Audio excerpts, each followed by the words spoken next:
Pozdravljeni, spoštovani učitelji in učiteljice fizike. Dobrodošli na današnjem webinarju za fiziko v osnovni šoli. Z vami bova danes Simona Požar iz promocije učbenikov pri Mladinski knjigi in avtor učbenikov za fiziko pri Mladinski knjigi, učitelj z dolgoletno prakso in številnimi izkušnjami, Sašo Žigon. Pozdravljen, Sašo. Sašo poučuje fiziko na osnovni šoli Danila Lokarja v Ajdovščini. Na današnjem webinarju bi vam želeli predstaviti nekaj didaktičnih prednosti uporabe naših učbenikov Fizika 8 in Fizika 9. Sašo bo predstavil učbenik tudi svoje lastne izkušnje, kako on uporablja učbenik v razredu. Med predavanjem vas vabim, da v chat ali v Q&A zapišete svoje vprašanje ali pa delite izkušnje iz svojega razreda. Samo trenutek. Takole. Rada bi vam predstavila tudi naša gradiva za fiziko, ker danes niste samo učitelji, ki uporabljate naša gradiva. Tako da jedrni del naših gradiv, tiskanih gradiv, predstavljata samostojna delovna zvezka Fizika 8 in Fizika 9. In res smo navdušeni nad povratnimi informacijami, ki jih prejemamo od vas, učiteljev. Očitno ste res zadovoljni s našimi samostojnimi delovnimi zvezki, ker je tudi precej uporabnikov, ker, tako kot vidite, sem zapisala 14.000 slovenskih učencev v letošnjem šolskem letu uporablja naša gradiva. No, in v zadnjih letih smo dodali, oziroma v zadnjih 2 letih smo dodali tudi samostojnim delovnim zvezkom tudi učbenika. Učbenik Fizika 8 in Fizika 9. Lani je šla zadnja Fizika 9. Ta dva učbenika pa vsebinsko in konceptualno dopolnjujeta že ta odlično sprejeta samostojna delovnega zvezka. No, in več o vsebini učbenikov in o didaktičnih prednostih uporabe nam bo kasneje povedal avtor Sašo. Rdeča nit naših gradiv pa so poskusi, izkustveno učenje in aktiven pouk, pri katerem učenci izvajajo poskuse. No, in zato smo tudi samostojnim delovnim zvezkom dodali škatli za izvedbo poskusov iz naših gradiv. Škatle pa prejmete učitelji, ki prvo leto poučujete po samostojnih delovnih zvezkih. Tako, tole so čisto na kratko pač pripomočki, ki so v škatlah. Tako, v bistvu pa imamo še tretjo komponento naših gradiv, to so pa interaktivna gradiva. Interaktivna gradiva pa najdete na portalu e-šola.mk. To je zdaj po novem, se pravi, imamo združeni portal za učitelje, Učimte, za učence, Učimse, ki ste ga tudi učitelji uporabljali, in i-učbeniki, ki je bil portal za učence. In zdaj pa imamo skupno vstopno točko e-šola.mk. Učitelji na portalu dostopate do interaktivne izvedbe delovnega zvezka. V njej najdete rešitve, lahko prikažete rešitve nalog in poskusov, rešujete naloge skupaj z učenci, dostopate do kakšnih dodatnih poskusov, si tudi ogledate različne videoposnetke, pač povečujete vsebine in slike iz samostojnih delovnih zvezkov.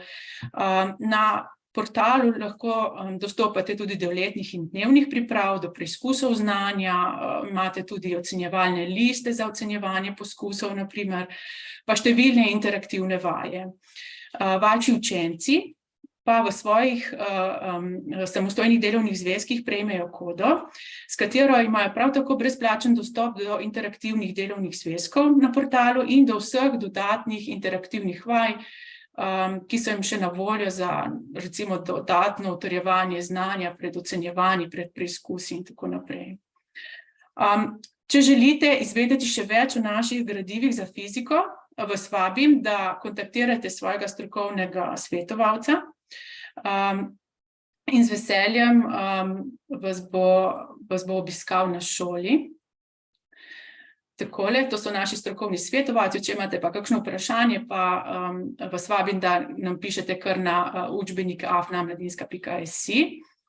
Tako da zdaj pa bi predala besedo kar Sašotu, da vam malce več pove o učbeniku.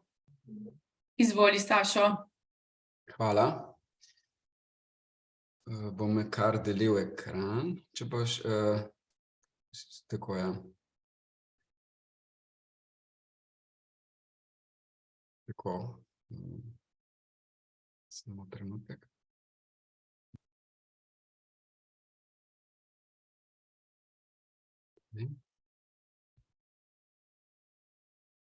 No ja, začetne težave. Pozdravljeni vsi skupaj, sem Sašo Žigon, avtor učbenikov, ki bi danes vam predstavil. Zahvaljujem se vam, ker ste si vzeli čas in se udeležili te predstavitve. Moja želja je, da bi vam učbenika čim bolje približal, ker pa je to nadaljavo, vemo, da učinkovitost tega nadaljavo ni taka, imamo izkušnje s tem izpred leti. Boljše bi bilo, če bi imeli zdaj učbenike v rokah, da jih bi prelistali, ampak mislim, da bo vseeno to predavanje oziroma ta webinar za vas lahko uporaben. Tako, zdaj bom kar začel. Če boste imeli kakšno vprašanje, lahko res kar sproti vprašate, sicer pa bi začel. Tukaj sta naslovnici, že sami naslovnici sta veliko povesta o vsebini, sta tako vsebinsko bogati fotografiji. Če povemo o vsakem učbeniku nekaj podatkov, na primer recenzenti za učbenik Fizika 8 so bili dr. Barbara Rovšek z Pedagoške fakultete, Andreja Jagodic, ki je soavtorica delovnih zvezkov, in Andrej Guštin, ki je recenziral 3. poglavje v osmici, ki govori o astronomiji. Urednica vseh teh gradiv pa je Valentina Praprotnik. Torej, Fizika 8 je izšla leta 2021. Potem Fizika 9 sta bili recenzentki dr. Barbara Rovšek in Andreja Jagodic in izšlo je leta 2022. Zdaj pa glavne značilnosti obeh učbenikov, ki jih jaz kot avtor vidim, ali glavne prednosti bi lahko rekel, ki jih vidim kot avtor. Prva takih prednosti se mi zdi in zelo pomembna je, da sta bila oba učbenika pisana na podlagi izkušenj iz razreda. Se pravi, poučujem 24 let fiziko in tako kot vi, tudi jaz pridobivam izkušnje v razredu in v teh letih začneš spoznavati, kje imajo učenci težave, kaj razumejo, kaj težje razumejo, kakšen jezik jim je blizu. In vse te izkušnje v bistvu potem hote ali pa ne hote uporabiš pri samem pisanju gradiva. Upam, da mi je to uspelo. Sami upam, da boste imeli možnost to presoditi, kako mi je to uspelo. Potem druga se mi zdi dobra stran teh učbenikov je, da je sistematična pot do novih spoznanj. Poskušal sem učbenika pisati kot knjigo, da bi bila berljiva kot knjigi, kar je sicer zelo težko, ker si vezan na učni načrt, na učne cilje in tako naprej, ampak vseeno upam, da mi je uspelo, da sta kakor toliko zanimivi za učenca, ki prime tako gradivo v roko. Potem uporabljal sem zelo preprost jezik, najbolj preprost, kar je mogoče, in da je še vedno strokoven. Seveda si tukaj omejen z recenzijo in s pregledom strokovnega sveta, ki mora potrditi učbenik, ampak mislim, da sem prav uporabil te zelo preprost jezik, res učbenik je pisan za celo populacijo učencev, ne samo za tiste, ki dosegajo Stefanovo priznanje, ampak tudi za tiste, ki imajo težave. Tukaj si bi navezal tudi na zelo kakovostne fotografije, ki bom kasneje tudi nekaj o tem povedal. Potem so pa tukaj 4 gradniki, ki se vijejo skozi oba učbenika, so zdaj z modro barvo tle prikazani. To so v bistvu tisti glavni gradniki, ki dajejo neko vrednost tem gradivom, po mojem mnenju, in to je ogromno rešenih zgledov, potem ogromno zanimivosti, ki malo prekinejo to monotono podajanje snovi, so v bistvu prikazani taki zanimivosti iz življenja. Boste videli kasneje, potem veliko je nalog za utrjevanje znanja na koncu vsakega sklopa. 30 sklopov je vsega skupaj, na koncu vsakega sklopa je po enih 6 nalog za utrjevanje, se pravi računskih nalog, tako da vrata okrog 150 nalog v vsakem učbeniku. In potem še kot zadnja taka pomemben gradnik, ki se vije skozi učbenika, so kakovostne, pregledne in vsebinsko bogate fotografije in skice.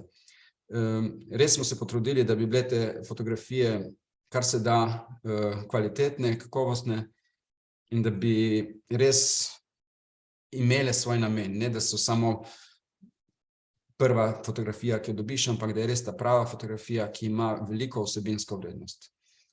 Zdaj sem si pa tako zamislil ta pregled, zato da bo vsaj malo občutka, kako izgleda, to sem rekel, da bi fiziko 8 si ogledali eno poglavje, da bi jaz kar s kamero projeciral, potem pa fizika 9 pa en primer usklajenosti z delovnim zvezkom, ampak najprej en ogled enega poglavja. Tako da bom zdaj spremenil to deljenje ekrana, bom dal na kamero. Upam, da vidite, to sta zdaj ta dva učbenika in zdaj bi si prelistali učbenik 8, ne cel, ampak samo eno poglavje, tako če odpremo, vidimo pač kazalo, da dobite malo ta občutek. Sej verjamem, da ne vidite zdaj besedila 100%, ampak dobili pa boste občutek za strukturo učbenika. Vidimo, da ima 6 poglavij, vsako poglavje ima določeno število sklopov. Naprimer, prvo poglavje ima 6 sklopov. Zdaj preskočili bi, rečemo, tisto uvodno o fiziki in merjenju, ampak bi šli kar na merjenje dolžine, ker v prvem sklopu je bolj tisto splošno pretvarjanje in tako naprej, v drugem sklopu je pa že merjenje dolžine in bi kar tukaj vam predstavil ta sklop. Se pravi, kako je zgrajen en sklop? Sklop merjenja dolžine, vidimo naslov, potem je nek uvodni stavek, potem tukaj so ključni pojmi, ki jih učenec spozna v tem sklopu, konkretno o tem dolžina, meter, razdalja, svetlobno leto. Potem tukaj se vije snov, razlaga snovi. Na levi strani, tukaj v tem pasu, so povzetki snovi, se pravi izvlečki iz snovi. Zato, da učenec na hitro lahko te izvlečke vidi ven, kaj je pomembno. Če gremo prav konkretno v tem primeru, tukaj vidimo tako lestvico predpon, poudarjene so tiste, ki so v življenju zelo uporabljene, z sivo svetlo barvo pa tiste, ki jih ne uporabljamo, ampak tako sem hotel, da učenec vidi, da so te uporabljene enote del neke lestvice celotne, od pikometra do terametra, ampak da pač teh nekaterih ne uporabljamo.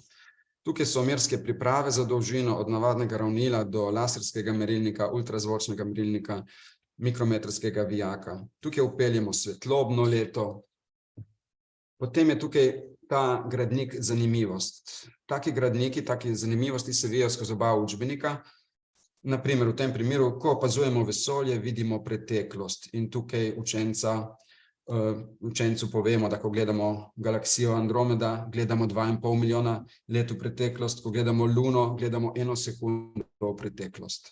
In tukaj imamo pa gradnik zgled, se pravi, na koncu, ne samo na koncu, ampak vsaki razlagi sledi nek zgled.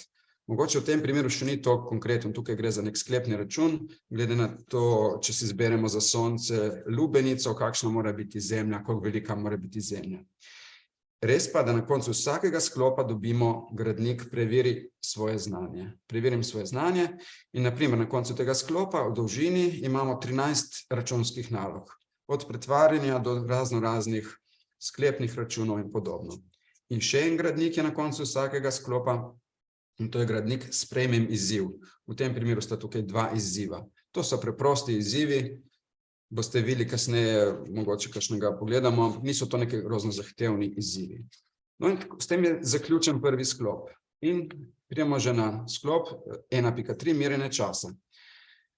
Šel bi še na hitro skozi ta sklop, da boste videli to podobnost v sami strukturi. Se pravi naslov, ključna pojma, povzetki, enote, zanimivost, potem tukaj pretvorbe časovnih enot, ker vidimo, da pri času imamo dve lestvici. Potem spet merske priprave od sončne ure do atomske ure, kvarčne ure, mehanske ure. Preveri svoje znanje, tukaj v tem primeru imamo 10 nalog računskih in pretvarjanja, sprejmem izziv, 2 izziva na koncu in smo že pri sklopu 1.4 merjene mase. In tako si sledijo ti sklopi. Če opazujete, vidite to podobnost. Tukaj vidimo tudi vzmetno tehtnico, oziroma vzvodno vzmetno tehtnico, malo bolj podrobno opisano in pa elektronsko tehtnico, zgled merjenja majhnih mas, štetje s pomočjo merjenja mase. Vem, da grem hitro, ampak bi rad zaključil ta prvo poglavje, da dobite občutek, kako je zgrajen učbenik. Preverim svoje znanje in spet izziv. In še zadnji sklop v tem poglavju je pa 1.5, povprečna vrednost in merske napake. Spet o povprečni vrednosti, zgled računanja povprečne vrednosti in zgled računanja merske napake. In preverim svoje znanje in s tem se zaključi prvo poglavje. In na koncu vsakega poglavja, ne sklopa, ampak poglavja, pride ena stran, kjer učenec vidi, kaj vse se je naučil v tem poglavju, kot en tak miselni vzorec, pa tabelska slika, kjer zajamemo vso snov poglavja. Skratka, tako smo se zdaj ogledali strukturo. In ta struktura je popolnoma enaka naprej v 9. razredu. Tukaj imamo zdaj že poglavje o svetlobi, tako zelo slikovito poglavje. Zelo bi si želel, da bi zdaj to vi lahko prelistali in dali in doživeli to, ampak pač zdaj ni mogoče. Bi pa zdaj, ker imamo že kamero vključeno, pokazal še primer, kako sta usklajena učbenik in delovni zvezek. Se pravi, to je tudi ena od dobrih lastnosti tega gradiva, da sta te dve gradivi terminološko in pa vsebinsko zelo usklajeni, popolnoma usklajeni. Nista pa odvisni druga od druga, to sta popolnoma samostojni gradivi, ampak usklajeni, vsebinsko in terminološko. Tako da lahko uporabljaš samo učbenik ali pa samo delovni zvezek. Zelo pa priporočamo uporabo obeh, ker je to zelo priročno, tako za učenca kot za učitelja. In istočasno vemo, da ni priročno imeti delovni zvezek od ene založbe, učbenik pa od druge založbe, ker vsebine niso po istih poglavjih in tako naprej. Jaz letos učim prvič tako v 8. razredu, da imam delovni zvezek in učbenik. Naslednje leto bom tudi v 9. tako učil, da bom imel, ker lansko leto še nisem moral tega za 9. razred učbenika upisati v učbeniški sklad. In v 8. razredu opažam res zelo, zelo uporabno to zadevo. V kakšnem smislu? Zdaj bi vam predstavil, na primer, moj način poučevanja. Vsak od nas ima drugačen način poučevanja. Zdaj, moj način poučevanja je tak, na primer, če sem pri poglavju toplota, to je zdaj 9. razred, bom odprl rajši zdaj delovni zvezek, na primer, ker imam poglavje toplota tukaj. Jaz si na primer pogledam, kakšne naloge bomo moji učenci morali znati rešiti. In pri poglavju, pri sklopu, ne poglavje toplota, pri sklopu 3.6 toplota je na primer 8 nalog. In vidim, kaj bojo morali znati rešiti, se pravi, te naloge itak izhajajo iz učnih ciljev. Potem lahko rečem, da zaprem delovni zvezek in jih to naučim. Se pravi, ne učim tako, da bi imel odprt delovni zvezek in jih poučeval sproti z neko nalogo, ampak naučim jih tisto snov. In ko je tista snov predelana, naučena, ker tako sem jaz učil tudi preden sem imel delovne zvezke, uporabljal, ko je tista snov predelana, ko oni razumejo tisto snov, takrat pišemo v zvezek, kot da ne bi bilo delovnih zvezkov. Ampak ko je snov predelana, odpremo in naredimo morda v šoli kakšno nalogo, če je primerna za šolsko vajo, ali pa dam za domačo nalogo kakšno. Ampak kar je zanimivo je, da točno isto poglavje 3.6 imaš tudi v učbeniku, doma si učenci preberijo lahko 3.6 toplota, spet vse, kar morajo tam znati, je tukaj v učbeniku. Se pravi, popolnoma usklajene vsebine. Sej vem, da to veste, kaj vam hočem povedati. Kako je to praktično pravzaprav hočem povedati, ne?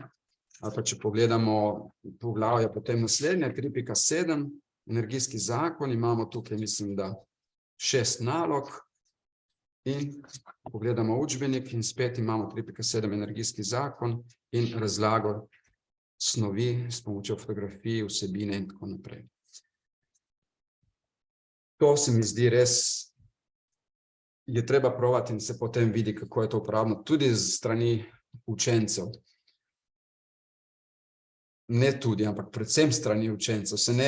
Predvsem so važni učenci, ne? In učenec, ki ima obe ti gradivi, se lahko zelo znajde, v bistvu ve, kje je odgovor na njihovo vprašanje. Če smo pri sklopu 3.6, če nekaj ne znam rešiti v delovnem zvezku, ja, razlaga je v učbeniku, točno tam, ne? Točno tisti sklop ti to razloži. Tako da ste v bistvu lahko tudi to, so učenci lahko dokaj samostojni. Naprimer, da je nek učenec več časa odsoten, bolan ali kaj podobnega, je to zelo, zelo fajn, no? Se mi zdi to, tako je moje mnenje. Zdaj bom spet delil ekran s tem. Upam, da bo šlo.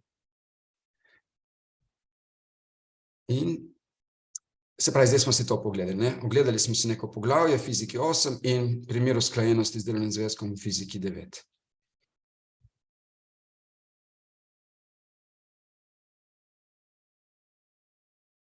Zdaj sem pa imel namen,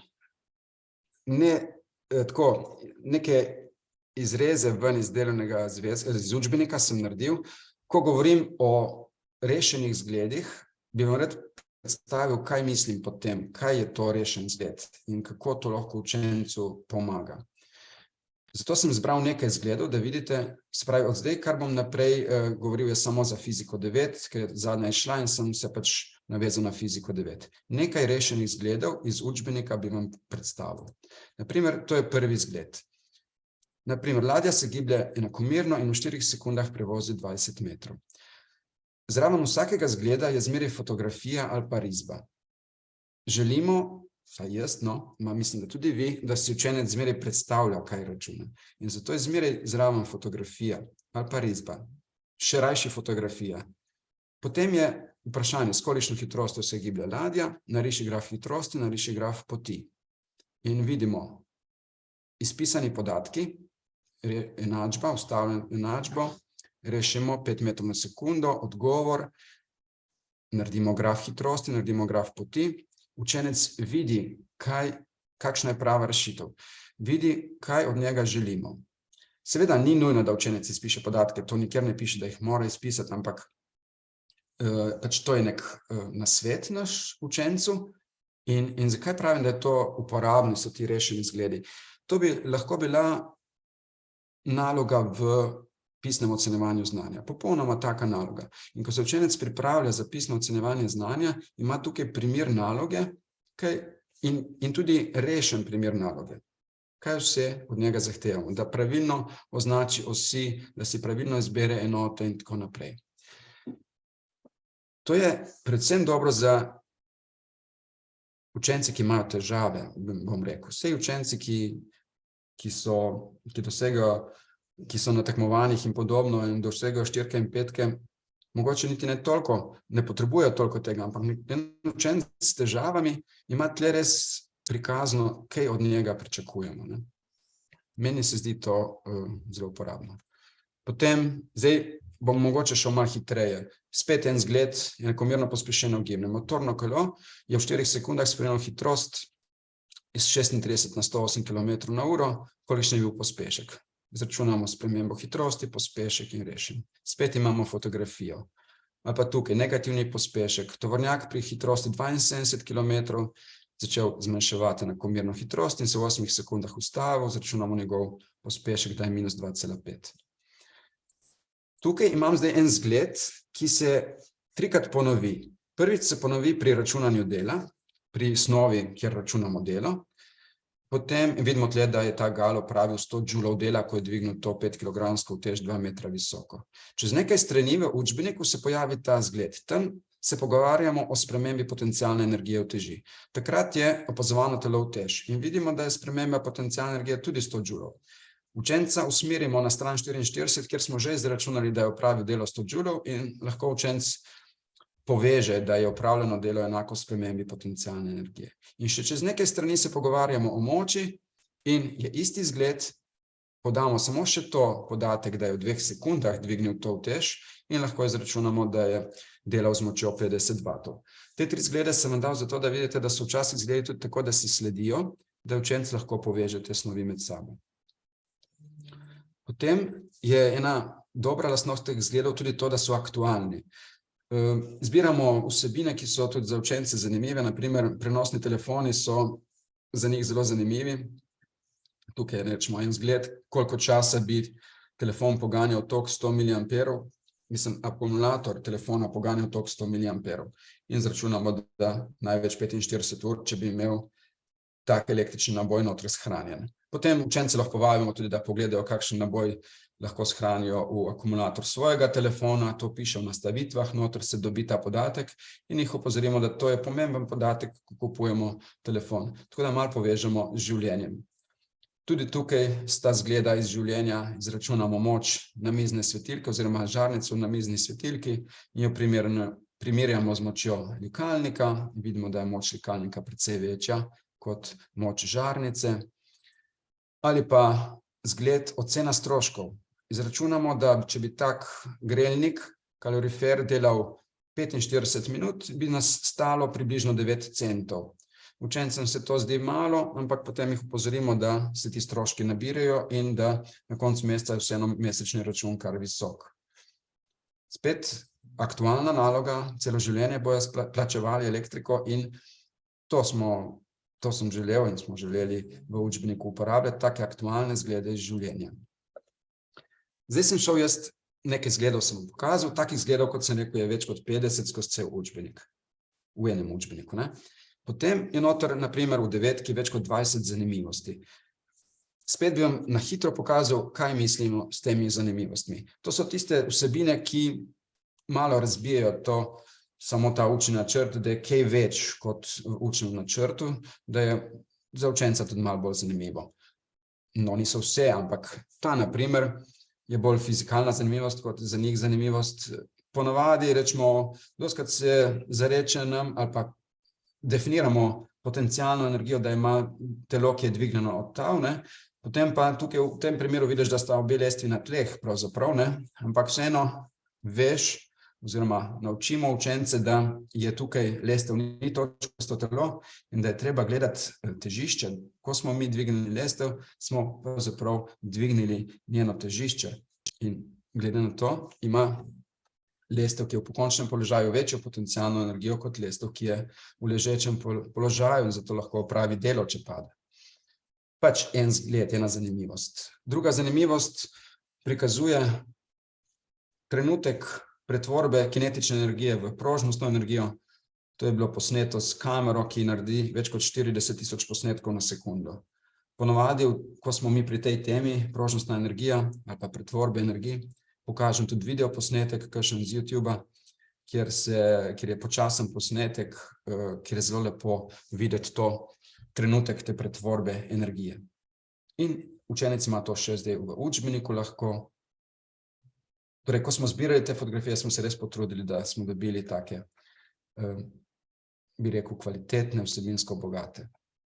Zanimivost, ena makroposnetek, ene kapljice vode na mizi in učencu razložimo, da te kapljice čez nekaj ur ne bo več, ampak ne zato, ker bi izparela, ampak zato, ker bo izhlapela in razložimo razliko med izhlapevanjem in izparevanjem v tej zanimivosti.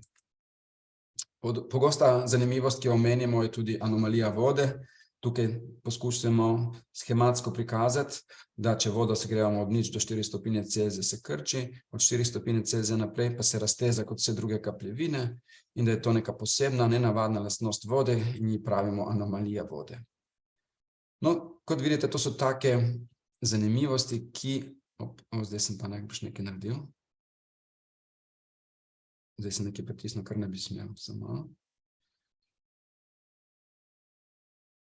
Mislim, da smo zdaj nazaj, upam. No, grem še pogledati kakšno zanimivost, če imam še kaj. Ja, na primer, zakaj nam je v senci hladneje? Učenca naučimo, da ko stopimo iz sence na sonce, je pravzaprav temperatura zraka v senci in na soncu skoraj enaka ali pa kar enaka. Ampak na soncu, ko stopimo, nam je takoj bolj toplo. In to ne zato, ker nas bi grel zrak okolišni, ampak zato, ker nas sonce s sevanjem greje direktno in zato tudi temperature ne smemo na soncu meriti, ker se termometer prejema toploto s sevanjem, ne samo z prevajanjem iz zraka, ne. Tako, to so bile zanimivosti. No, še zadnja primerjava našega planeta z enim trajnim magnetom. Povemo, da sta si zelo podobna, ne pa popolnoma podobna. So tudi razlike, ne. So velike razlike. Naš planet lahko približno primerjamo s trajnim magnetom, ni pa to trajni magnet v tem smislu, kot so trajni magneti. To bi bile zanimivosti. Potem, kot sem rekel, ne, poglavij je 6, vsako poglavje ima 5 sklopov, kar pomeni 30 sklopov je v učbeniku, vsak sklop ima enih 5 nalog računskih in to prije 150 nalog. Samo nekaj nalog grem skozi. Na primer, učenec preveri svoje znanje iz pospeška. Če pogledate, 4 naloge so tukaj. Ima podano 4 sekunde, spremeni hitrost iz 20 na 30 metrov na sekundo in računa različne stvari. Od pospeška do spremembe hitrosti. Tukaj računa pospešek ven iz grafa, tukaj računa pojemek vlaka in tako naprej.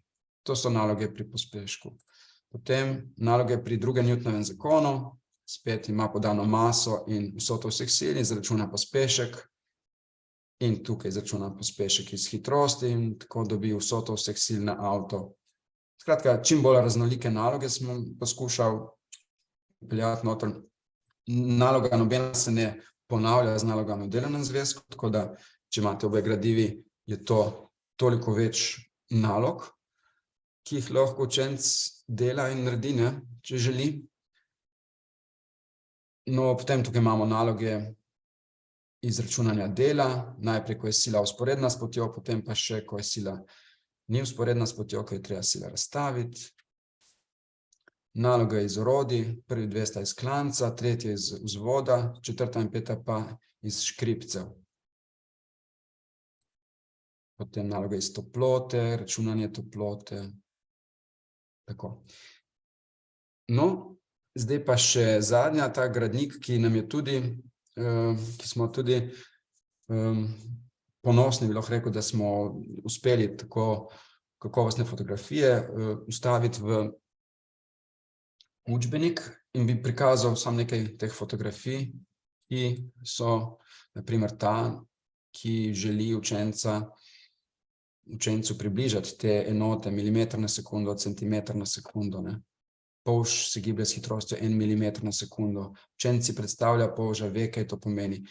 Pika polonica 1 centimeter na sekundo, luna 1 kilometer na sekundo, to si je že težje predstavljati, ne, in tako naprej. Potem fotografija škripčev, ja, ne.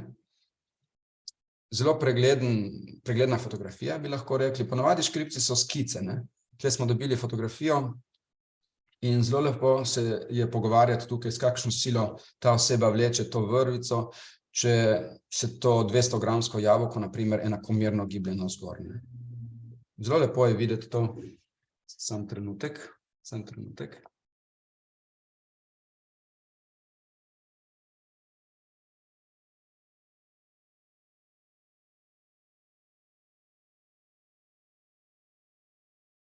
Ja. In če grem še naprej.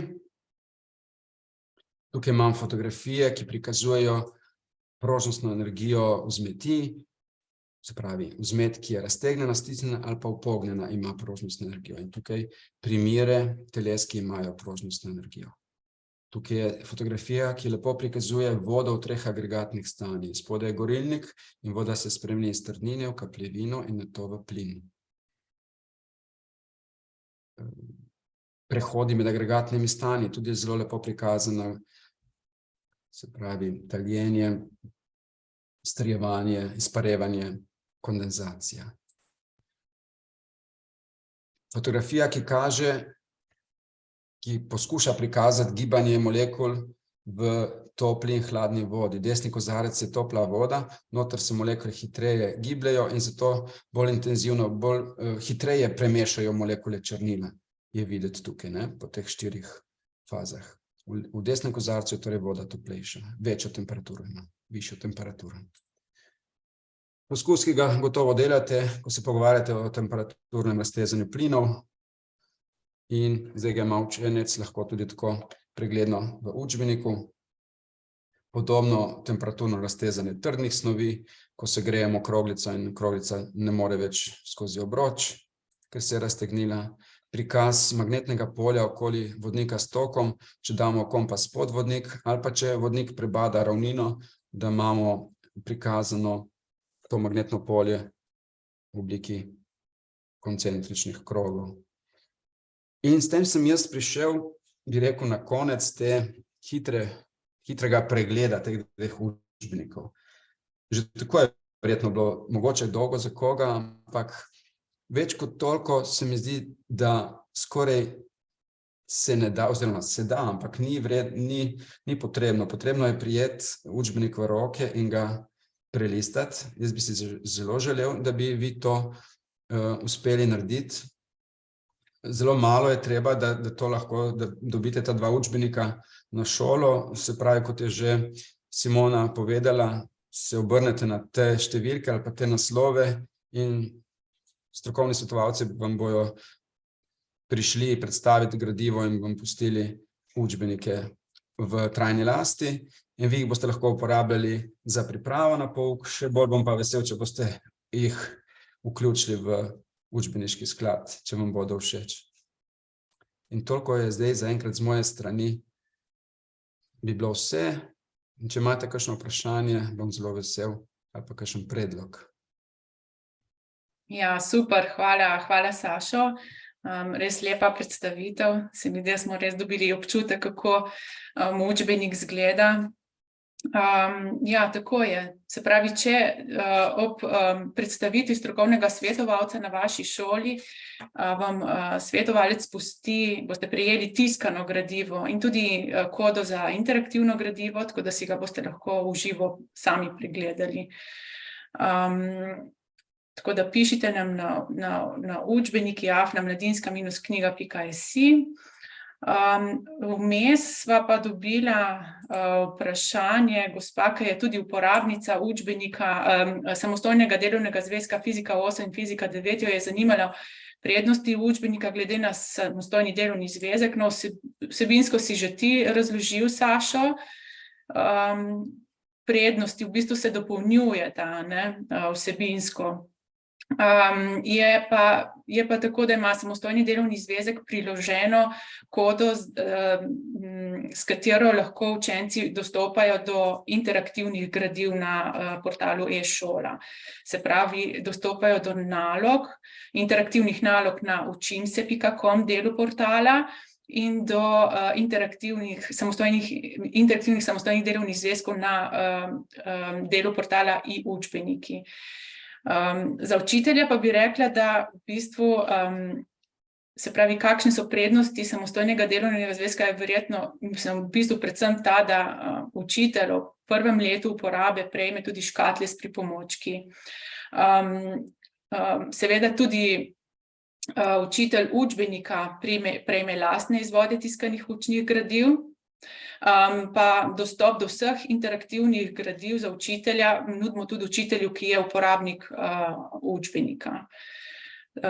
Tako da pa poudarila bi še to, no, da vse ugodnosti v zvezi z vsemi in z lastnimi izvodi in dostopi in škatlami urejate v juniju in v avgustu za naslednje šolsko leto. Se pravi, čim prej, že takoj ob koncu šolskega leta. Simona, ja? lahko prekinem. Še nekaj bi dodal glede tega vprašanja oziroma odgovora. Kakšna je prednost ali tako? Zelo težko bi jaz tako kot avtor, ker sem avtor obeh, soavtor delovnega zvezka in avtor učbenika, zelo težko bi govoril o prednosti, zaradi tega, ker jo vidim skoraj neločljiva. Delovni zvezek je popolnoma delovni zvezek ti omogoča izkustveno učenje, kar ti učbenik ne omogoča v taki meri. Ima tiste izzive sicer, ampak kdor uporablja delovni zvezek, takoj opazi, kakšen pouk mu omogoča ta delovni zvezek s temi zelo, zelo, bi rekel, priročnimi poskusi in pripomočki. In takoj pa opazi tudi, kdor uporablja delovni zvezek, da učenec potrebuje doma še neko podporo dodatno. Saj je samostojni delovni zvezek, ampak fajn pa je imeti še nekaj več, ne? Za tiste, ki hočejo več, da imajo še neko razlago. Tako da res se ti dve gradivi dopolnjujeta drugo, ne? Težko govorimo, katero je boljše morda. To bi sam dodal. Hvala. Medtem sva dobila samo še en predlog uporabnice, gospe, ki uporablja samostojne delovne zvezke, in sicer pravi, tako bom kar prebrala, ker vsi udeleženci ne vidite tega zapisa. Predlagala je, da so enote zapisane od največje na levi proti manjši na desni strani. Potem se decimalna vejica premika med enotami, kot so se to učili pri matematiki. Če gre seveda za desetiško enoto, kar ne velja za časovne enote in podobno. Piše. Imaš kakšen komentar na to, Sašo? Ja, sem prepričan, da se lahko tudi z tega stališča tako gleda zadeve. Tle so pa tisti detajli, ne, ker ima vsak drugačen pristop, ne, in če bi zdaj naredili neko anketo, kaj je boljše, mislim, da ne bi dobili je prav možno, da ima gospa prav, kje so zdaj tiste plusi in kje so minusi. Verjetno tudi obstaja kakšen plus, da je manjša enota na levi. Verjamem, da je utemeljen ta predlog, ne, in bomo razmislili tudi o tem, no. Mi smo jaz sem zmeraj si želel teh predlogov, ker ti gledaš jaz gledam z enimi očmi in normalno je, da več kot je teh predlogov, lažje se odločaš in kaj popraviš. Tudi delovni zvezek smo naredili že v ponotisu kar nekaj posodobitev, zato ker z prakse vidiš ven še, kaj se da. In želim, da ta gradiva pravzaprav živijo, da se jih spreminja, ne da se jih enkrat napiše in to je to, ne? Ampak iz prakse pridejo ven predlogi in potem se da kaj popraviti in spremeniti. Tako da bomo razmišljali tudi v tej smeri. No, in tukaj bi še dodala, da tudi to delamo, ne? To smo tudi naredili, ko smo prenavljali samostojne delovne zvezke. Kdaj že to, mislim, da 2 leti nazaj, ne, Sašo? Je šel ta zadnji prenovljen, tako da vse take komentarje in se pravi izboljšave probamo se vnesti v prenove. Tako da res upoštevamo. Se nam zahvaljujejo za predstavitve, za odgovore. Tako da to je pa več ali manj vse. Ena gospa je še zapisala, glede enot se strinjam z gospo, morda smo bolj na tej strani tisti, ki učimo tudi matematiko, je pa res, kot pravi gospod Sašo, da je možno več pogledov. Tako da še ta komentar sem prebrala, no, tako da to je pa to. Mogoče bi sam še delila z vami, se pravi tale slajd, kjer lahko pa še sami preberete, no, da kakšne so ugodnosti učiteljev, ki se odločijo za poučevanje po naših gradivih. Se pravi, učitelj prejme lastne izvode tiskane na šolo, prejme dostop do vseh interaktivnih gradiv na portalu e-šola, se pravi, tako interaktivnih nalog, kot tudi interaktivnih delovnih zvezkov in vseh ostalih interaktivnih gradiv, ki so na portalu. Ob uporabi samostojnih delovnih zvezkov prvo leto pa prejmete tudi škatle s pripomočki za naklop. Vaši učenci pa kodo do interaktivnih gradiv v svojih samostojnih delovnih zvezkih. Še to omenim, da učitelji DSP prejmejo tudi brezplačne spletne dostope do interaktivnih gradiv. Tako, mislim, da zdaj, kolikor vidim, nimava več nobenih vprašanj. Trenutek še preverim. Ja. Tako da bi se vam najlepše zahvalila, ker ste današnje popoldne preživeli z nama, s Sašotom. Upam, da ste dobili kakšen dober namig za vaše delo naprej in vam želim uspešen zaključek šolskega leta in uspešno delo z vašimi učenci. Hvala, Sašo, tudi tebi. Ja, lep pozdrav tudi z moje strani. Hvala, nasvidenje. Nasvidenje.